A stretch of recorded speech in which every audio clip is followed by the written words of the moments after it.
चलिए dear student of class 8, हम लोग पढ़ रहे हैं आपका पॉलिटिकल साइंस से चैप्टर 2।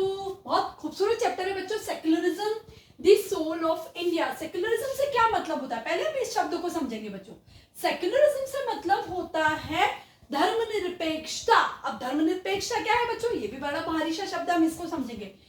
क्या है चैप्टर का name, secularism the soul of India. Soul का मतलब होता है बच्चों आत्मा, है ना, किसी चीज की आत्मा जिससे जीवन पॉसिबल है ना, जिससे जीवन चल रहा है वो। Secularism the soul of India, secularism का मतलब होता है धर्मनिरपेक्षता, भारत की आत्मा, है ना, या भारत का प्राण या जीवन भारत का, वो कह सकते हैं। तो सेक्युलरिज्म से मतलब होता है बच्चों धर्मनिरपेक्षता। इसका मतलब ये होता है कि भारत ने किसी भी एक धर्म को अपना राष्ट्रीय धर्म घोषित नहीं किया है। भारत में रहने वाले जो भी लोग हैं, जो किसी भी धर्म को स्वीकार करते हैं, किसी धर्म को फॉलो करते हैं, भारत सारे धर्मों को एक नजरिए से देखता है, इक्वल है। जितने भी रिलीजन है सबको इक्वल रिस्पेक्ट देता है, इक्वल सम्मान देता है सबको। भारत के जितने भी लोग हैं सबको पूरी आजादी है कि वो अपनी इच्छा से किसी भी धर्म को फॉलो कर सकते हैं, किसी भी बिलीफ को मान सकते हैं, किसी भी मान्यताओं को फॉलो कर सकते हैं, कोई भी फेस्टिवल सेलिब्रेट कर सकते हैं। ये सारा धर्मनिरपेक्षता में आ जाता है सेक्युलरिज्म में। तो ये तो बात हो गया बच्चों इंट्रोडक्शन की कि क्या है सेक्युलरिज्म और भारत की आत्मा कैसे है, वो पढ़ेंगे। When prehistoric humans began to live in communities, they also devised rule of living and conduct in the community. जब जो प्री हिस्टोरिक इतिहास से पहले के जो लोग थे, जिनको हम अर्ली ह्यूमंस कह सकते हैं, है ना, आदि मानव जो थे, उन्होंने जब कम्युनिटीज में रहना सीखा, उन्होंने जब ग्रुप में रहना सीखा, जब उन्होंने एक साथ रहना सीखा, they also devised rules of living. उन्होंने जीवन जीने के कुछ रूल्स जो थे, कुछ नियम कायदे कानून थे, वो भी बनाए। कंडक्ट इन कम्युनिटी, कम्युनिटी यानी जाति होती है बच्चों, और कुछ कंडक्ट्स थे, कुछ ऐसे वैल्यूज थे जो उस कबीले में मान लीजिए या उस ग्रुप में रहने वाले लोगों को फॉलो करने थे। These rules now needed to be enforce and these needed a system to control and govern the members of the community। सीधी सी बात है बच्चों, कुछ पर्टिकुलर ग्रुप जो थे लोगों के, जब उन्होंने एक साथ रहना सीखा, उन्होंने अपने ग्रुप के लिए कुछ नियम कायदे कानून बनाए, और उस ग्रुप में रहने वाले, उस कम्युनिटी में, उस जाति में रहने वाले सभी लोगों को उनका संचालन करने के लिए ये नियम कायदे कानून को फॉलो करना जरूरी था। Thus began the system of governance।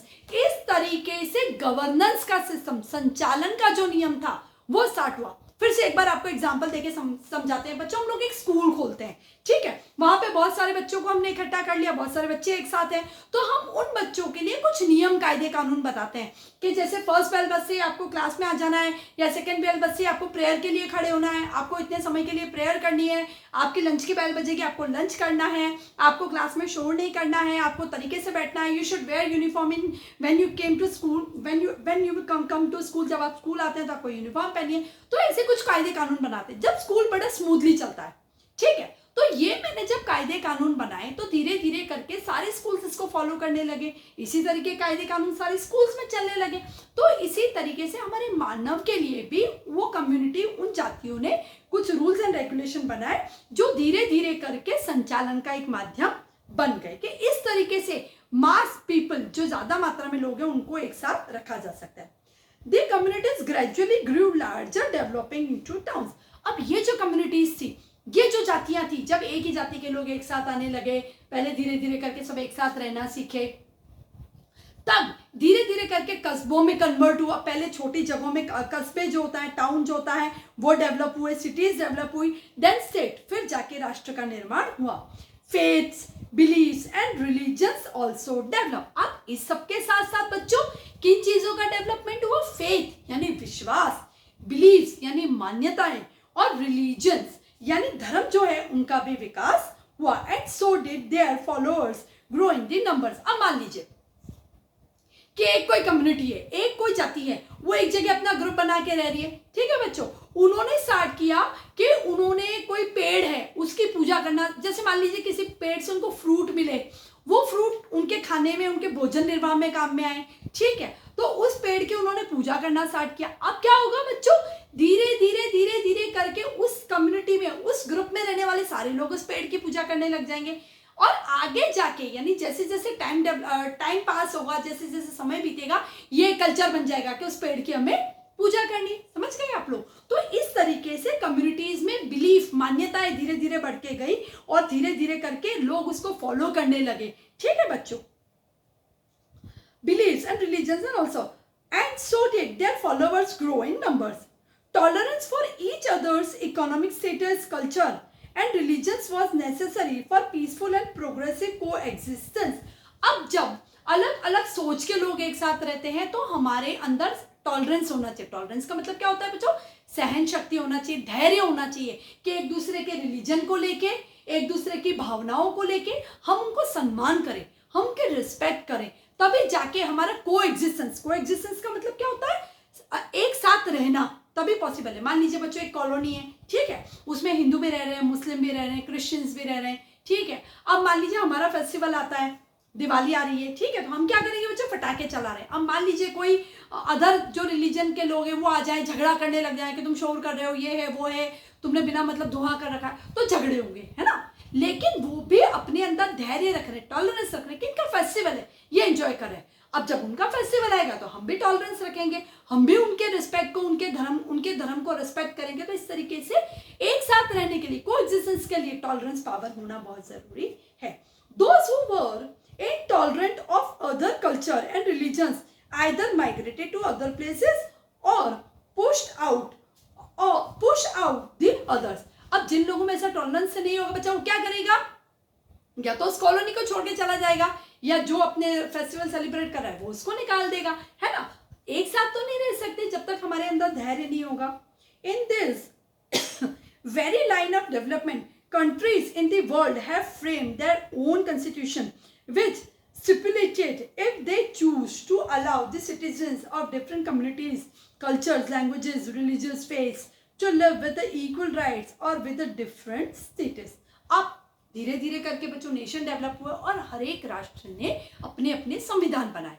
अब हर एक राष्ट्र का संविधान अलग अलग है और संविधान ने ही डिसाइड किया कि वो अपने राष्ट्र में, वो अपने नेशन में चाहे तो सारे धर्म के जो लोग हैं, ऑल रिलीजन, उनको सबको आराम से रहने दें अपनी अपनी मान्यताओं के साथ, अपनी अपनी बिलीफ के साथ, या तो हम अपना संविधान इस तरीके से तैयार करें कि एक ही धर्म के लोग, उनको वो खास इंपॉर्टेंस दे और बाकी अदर जो है वो वहां पे एक सबॉर्डिनेट की तरह, सबॉर्डिनेट कम्युनिटी की तरह वहां पे वो लोग रहते रहे। यानी एक होता है बच्चों के जो मुख्य होता है वो, और एक होता है गौण, वो बाकी जो लोग हैं वो गौण लोगों की तरह उस राष्ट्र में रहने लग जाए। Some countries choose a structure where the religious affinity was paramount for the citizens, as the majority population of these countries adhere to a particular religion. कुछ कंट्रीज इस तरीके से उन्होंने अपना स्ट्रक्चर पसंद किया, अपने देश का जो गवर्नेंस का या अपने देश की जो नीति निर्देश है वो इस तरह से उन्होंने बनाई कि कुछ धर्म के जो लोग, religious affinity was Paramount. Religious affinity was Paramount का मतलब होता है कि खास धर्म को ऊपर स्थान देना, है ना। और वहाँ के लोगों को, जो कि मान लीजिए कि एक कंट्री है, वहाँ पे अधिकतर लोग क्रिश्चियन रहे, तो वो क्या करेंगे? क्रिश्चियन जो धर्म है उसी को इम्पोर्टेंट देंगे, है ना, और बाकी को नहीं। As the majority population of these countries adhere to the particular religion, the laws favor them and are based against the minorities. अब क्या होगा बच्चों कि मान लीजिए जितने भी कायदे कानून बनेंगे वो उनके धर्म के अकॉर्डिंग बनेंगे। जैसे एक छोटा सा एग्जांपल देती हूँ बच्चों, भारत में क्या होता है बच्चों, भारत में जो भी अलग अलग धर्म के जो फेस्टिवल्स आते हैं उनमें हमको बराबर, मान लीजिए स्कूल से छुट्टियों का नियम है, ठीक है, या गवर्नमेंट हॉलीडेज का नियम है, तो सभी धर्मों के लिए बराबर है। ईद आएगी बच्चों तो भी आपको फेस्टिवल एंजॉय करने के लिए छुट्टी है, क्रिसमस आएगी तो भी फेस्टिवल एंजॉय करने के लिए छुट्टी है, गुरु पर्व आएगा तो भी आपको फेस्टिवल एंजॉय करने के लिए छुट्टी है, गुरु नानक देव जयंती आती है तब, चाहे तो बच्चों क्रिसमस आएगी तो भी आपकी छुट्टी है। तो ये जो मतलब हर धर्म को ध्यान में रखते हुए हमने ये जो छुट्टी का जो नियम है वो बनाया। ऐसे बहुत सारे नियम है जो हर एक धर्म को ध्यान में रखते हुए देश ने अपनी नीतियों का निर्माण किया। लेकिन जो देश एक खास रिलीजन को इंपॉर्टेंट देंगे वो क्या करेंगे, जैसे हम फॉरेन कंट्रीज की बात करें बच्चों, तो फॉरेन कंट्रीज में क्या होता है, जहाँ पे क्रिश्चियन जो रिलीजन है, जो क्रिश्चियन लोग जहाँ पे मेजोरिटी है, वहां पे वो लोग लंबी हॉलीडेज देते हैं फॉर क्रिसमस, है ना। ज़्यादा दिन की छुट्टियां देते हैं, लंबी हॉलीडेज देते हैं फेस्टिवल को सेलिब्रेट करने के लिए, और बाकी फेस्टिवल्स पे इतनी छुट्टियां नहीं होती। तो ये एक छोटा सा एग्जांपल है बच्चों, वो लोग उसको ज़्यादा इंपॉर्टेंट देते हैं particular religion. Such a system of socio-political arrangement is called the non-secular or theocratic। ऐसा जो सिस्टम है जहां पे किसी एक खास धर्म को इंपॉर्टेंट दिया जाता है और बाकी जो रिलीजन होते हैं जो माइनॉरिटी में इंक्लूड किए जाते हैं, माइनॉरिटी में यानी उनको अल्पसंख्यकों में, है ना, माइनॉरिटी यानी अल्पमत वाले जो लोग हैं, अल्पसंख्यक जो लोग हैं उनमें रखा जाता है।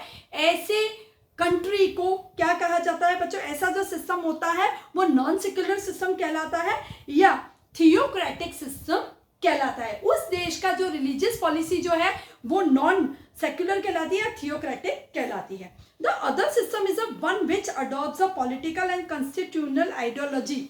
दूसरा सिस्टम क्या है बच्चों?